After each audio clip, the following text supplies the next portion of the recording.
Hey, it's Jeff. Welcome to my video, and welcome back if you've seen more. This week I'm going on another adventure as part of my Discovering Kelowna series. I have set myself the personal challenge of seeing all 203 Kelowna parks within 1 year, and it's going pretty well. I'm at about 62%. And this week we are going to be exploring some parks in the Belgo area, Lower Black Mountain area, what you might call the Gopher Valley. I don't know if anyone calls it that, but basically there's some areas around Gopher Creek.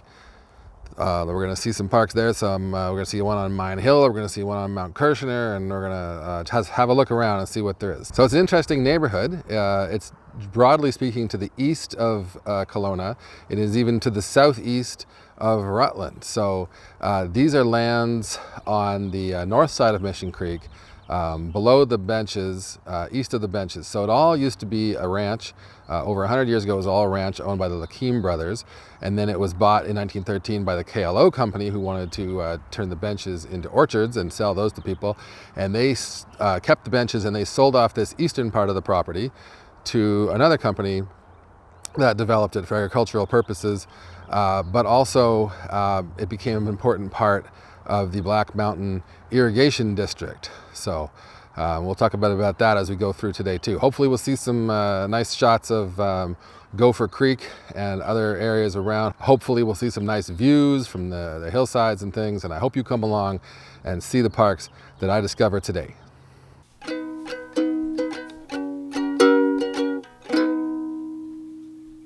Hey, so here I am in my first park of the day. This is Belgo Park, named after Belgo Road. It is a major old road that heads through the territory we're going to be exploring today. This park, Belgo Park, is in the extreme southeast of Rutland. If you think about the suburban part of Rutland, the part with all the residences and things. This is in fact the place where, well, it's across the street from the place where Gopher Creek enters the storm sewers and heads under Rutland. So we're kind of moving upstream today. If you remember my video from the Chichester wetlands, I showed where Gopher Creek empties into the Chichester wetlands. That is after it travels underneath East Rutland. So here we are in southeast Rutland at Belgo Park. This is where it enters the storm sewer. It heads north. It goes under Rutland Recreation Park, if you remember that. And then at some point it turns to the west and it enters into the Chichester wetlands. So south of here, it's more open and exposed. It's going through agricultural land. So, but from here it goes under the sewers. So this is a big park. It's got a baseball diamond. It has a playground, which you may or may not be able to see behind me. But of course, with my biases, the most interesting thing for me is the pond that you can see behind me. So this is in the southeast corner of the park. So I'm assuming that this pond has been here for a long time. I have discovered ponds all around Kelowna, and I know some of them were built for agricultural or industrial reasons, but a lot of them seem to be a natural feature. So I don't know what the history of this park is, but the rest of this park is so constructed. So obviously been leveled. The field is taken care of for the baseball diamond. The playground in the background is kind of on a raised dais. The whole thing's so manicured, it seems odd that they would create a pond here. It doesn't look like a more recent habitat restoration project, although it may be a prime candidate. I don't know. You may be interested to know that this pond is not actually along the course of Gopher Creek. It actually runs into a storm sewer from here and goes into the main storm sewer with Gopher Creek in it, over in the middle of the baseball field. So it's a separate thing. A lot of water seems to go on a gather here, so that's interesting. The other interesting thing is that the south side of this park is higher than the north side, and then they've kind of flattened the park. So on the south side you got kind of hills, and it looks a bit like a stormwater retention pond, but on the north side it kind of tips the other way, so it would not make an effective stormwater retention pond as far as I can tell. So that's not the intention, it's just an impression I got. So it's a big, interesting park, a great neighborhood park for the people of this area, and a park that hides Gopher Creek underneath it. Belgo Park.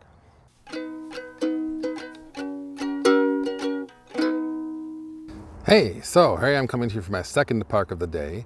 This is James Hockey Park.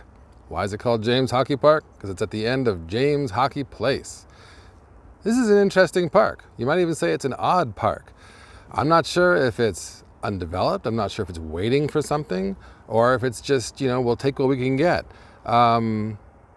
Google Maps doesn't even know this park is a park because at first glance, it just looks like a walkway between two cul-de-sacs, which is great. I love walkways. I love how the walkways all over this town are plentiful and well marked. And if that's all it was, I would still love it. But down the hill from the walkway, there's like a whole lot that is part of the park. And there's no official trail into it. There's no playground or features in it. It's just a block of the hillside that was left as parkland and not turned into houses. And I don't know if any more thought than that ever went into it. I mean, of course I love it. Anytime there's, a piece of the ecosystem left for animals and people and plants to enjoy, that's great. It's just kind of weird. And I think that's wonderful. And I'm glad I came out and saw it because that's why I'm doing this, to find all the neat stuff. Just as an aside, this park is in a neighborhood called Tuvey Heights. And so this neighborhood is on the west side of Mine Hill. So Mine Hill is a hill that is to the west of Black Mountain. In a future adventure, I will climb to the top of Mountain Hill because there's a park up there and I'm looking forward to that. But for today, I'm just skirting the bottom. So here we are on the west side of Mine Hill. And because we're up a little bit, we can get a great view of the whole valley of Rutland and all the way out to Kelowna. So take a look at this. So it's a bit of a cloudy day here in Kelowna land, but I can show you a few things we can see. Here we are on the west side of Mine Hill. Straight ahead of us, you can see a cluster of trees in the middle distance, which is the slopes above Mission Creek. And beyond that, if you have good eyes, you can see the towers of downtown Kelowna. And then there's a little strip of the lake, and then there's the hills above the other side of Okanagan Lake. If we turn this way and look more to the west, to the southwest, you can see across to West Kelowna, and you can see hopefully the outline of Mount Boucherie there. And in front of us is the agricultural lands of the Benches, lots of orchards, lots of vineyards. And if we go this way, past downtown, we can see the entirety of Mount Dilworth. And you can't see Knox Mountain behind it. I mean, I can barely see a little part of it, but mostly what you see there is Mount Dilworth. On the right, of course, you can see Mount Baldy.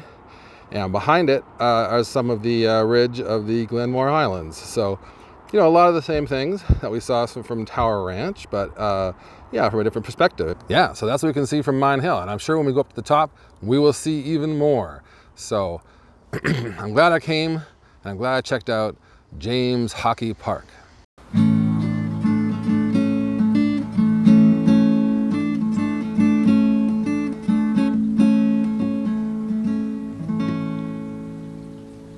Hey, so here I am coming to you from my third park of the day. This is Garner Pond Park. So we are farther up along Gopher Creek, although I still haven't actually caught sight of it. We are now to the south, maybe south-southwest of Mine Hill. Behind me, you can see Garner Pond, which is beautiful and still mostly covered with ice. Beyond that, you can see there's an embankment, and then there's Highway 33, which takes you from Kelowna over the hills, past the road to Big White, and then down the Kettle Valley to Rock Creek. And then beyond that, you can see in the distance Black Mountain, which of course towers over the eastern part of Kelowna and its area. So it's a beautiful place. This pond drains a lot of the south slope of Mine Hill, not all of it, but all the storm sewers, a certain amount of the neighborhood up there do drain into this park. And then from here, there's an outflow, and water flows partially underground to Gopher Creek, which is not too far away from me. Across the street ahead of me, there's some rural properties with some woods, and in those woods, maybe 100, 200 meters away, is Gopher Creek. I haven't spotted it, but I know it's there, and that's pretty good. This park is interesting. I think it really only exists in a way because of the need to control the water, right? This is agricultural area. This is an example of the interface between the suburban and the rural. Of course, this pond is full of water, and it's a great resource for agriculture.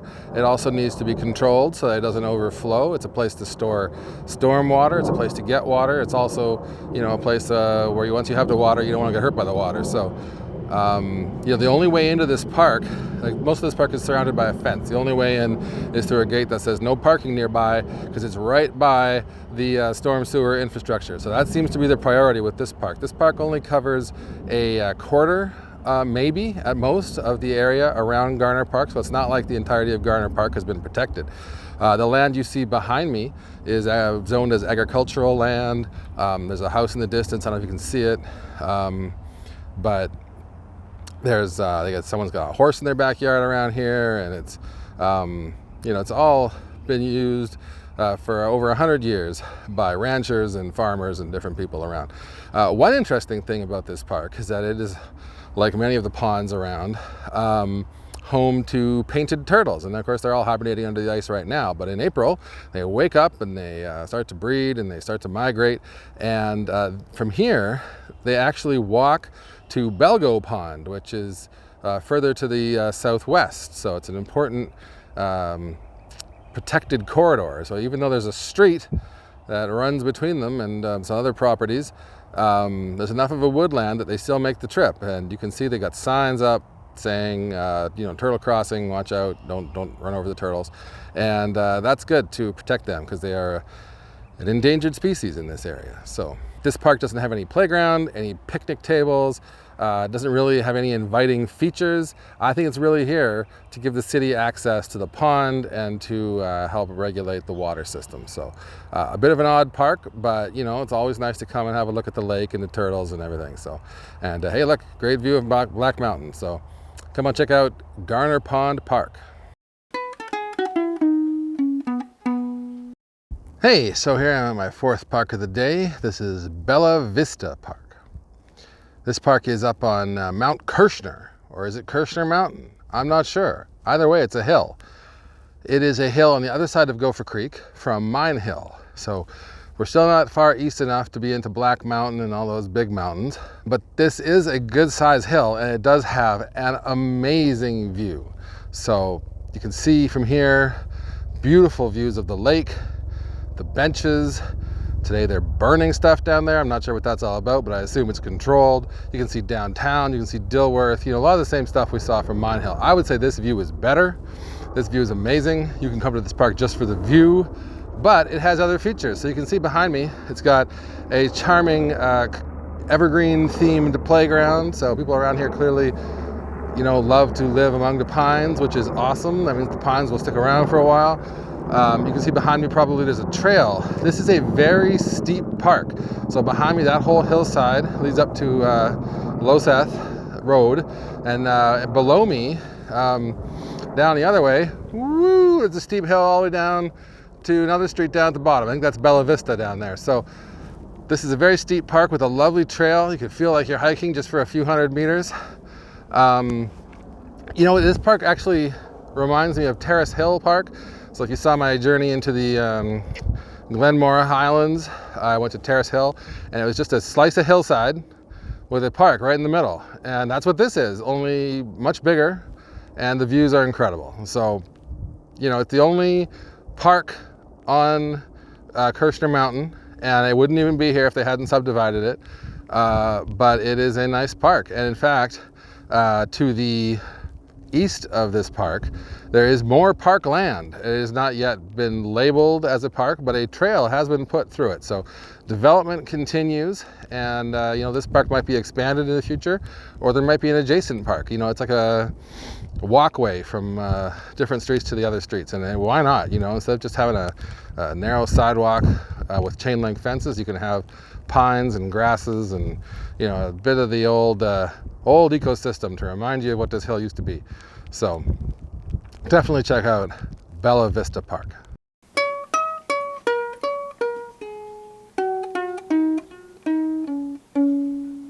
Hey, so here I am coming to you for my fifth and final park of the day. This is Black Mountain Park. Does this park really exist? Well, you can look behind me, you can see that it does. It is an odd thing. I found this park on the city website, which is why I included it on my official list, but nothing here says that this is a park. Behind me, you can see a bridge and a trail. Those are part of the Gopher Creek Linear Park. Now, I don't know if I mentioned it before, but I didn't include the linear parks on my official list because I thought of them more as urban trails than as destination properties, you know. So my 203 official list, you know, it's a lot of parks already, and I didn't include the linear parks. So I didn't include Gopher Creek Linear Park, but this park is listed on the city website. You look up the address, this is where it takes you. When I look at the city's map, the official map on the city website, it shows that what we've got here are 3 properties that have been combined into one park. But it's not labeled as a park. It's not a park on Google Maps. And there's no sign here saying that it's a park. I just know it from the city. And so it's kind of strange because these 3 lots, which are now zoned parkland, still have houses on them. But clearly there's some permission for the trail to go through. Anyway, I don't understand it. I find that fascinating and delightful and wonderful. So of course I'm glad I came. I'm glad I had a chance to look into this mystery, and I look forward to unraveling it in the future. But as for what you can find here, well, you can find a lovely section of the Gopher Creek Linear Park. And you've been waiting. Yes, this park actually has part of Gopher Creek in it. So we've been kind of dancing around it back and forth. We went to Mine Hill, we went to Kirschner Mountain, we you know, didn't stop and look at the linear park. So this park actually does have a section of the creek. Yes, that bridge is going over Gopher Creek. Super exciting. I don't know if anyone else is excited as I am, but I love creeks. Anyway, so we've got this land that's not really, I mean, it was developed in the past. These were probably agricultural or rural properties. But we've got a lovely lowland area where the creek has room to expand into a wetland. And of course, anyone who knows about wetlands knows that they're some of the most precious ecosystems around. A lot of endangered species are found there. All animals need water, right? So it's a precious place. It's got lots of bulrushes or cattails or both. Still a lot of snow this time of year, but clearly a thriving and wonderful place. You know, it might look muddy and beaten down right now, but I'm sure later in the season, when it comes alive, it'll be a delightful hub of ecosystemic activity. And, you know, important part of the Gopher Creek Linear Park. So maybe in the future I'll explore that park. It's still under development. Ahead of me, I see you know, a section of road right-of-way that will take us to a tunnel under Highway 33 up into Gopher Flats. So it's going to expand to the north, and someday Gopher Flats will be flooded and become an important reservoir for the Black Mountain Irrigation District. But I think they're still planning to have a walk along there. And then, you know, behind me, this path continues. It continues a little ways, and then there's the Black Mountain Elementary. But this year, the city is budgeting to finish that missing section through the schoolyard and then through the adjacent parkland to connect with other finished parts of Gopher Creek Linear Park, which are further down the stream. So it's all very exciting, and I hope to come back and maybe make a video about it for you in the future. But for today, I came here because it was on my official list, and until someone tells me otherwise, this is Black Mountain Park. Hey, so that was my walk for today. I walked through the Belgo region, the Gopher Creek Valley. I visited parks on both sides. I visited 5 parks today, which is fabulous. Puts me ahead of pace just a little bit. I saw, let's see, Belgo Park over in southeast Rutland. Then I headed up to James Hockey Park up in Tuvey Heights on Mine Hill. Then I came down to the valley bottom and saw Garner Pond, home of turtles, very close to Gopher Creek. Then I went up the other side of Gopher Valley and I saw Vista Park on Kirschner Mountain. And then I came down to the valley bottom again to Black Mountain Park, which features a lovely section of the lovely creek. So, wonderful time out here. Certainly, you know, you can only stare at a map so long. It only shows you so much. You got to get out and see what these places really look like. I had some amazing views from the hills. I saw a creek, which is beautiful. I got beautiful views of Black Mountain, like the one you see behind me, which is awesome. So I hope you enjoyed what we were able to show you today. I hope it inspired you to go for a walk where you are and not just look at maps if you can. It's always a good pleasure. So thanks for watching my video. Please consider liking it if you enjoyed it, and consider subscribing to my channel because I put out a new video every week, and I'm still working on exploring all the wonderful parks here here in my new hometown of Kelowna. Anyway, till next time, I'll see you next Friday.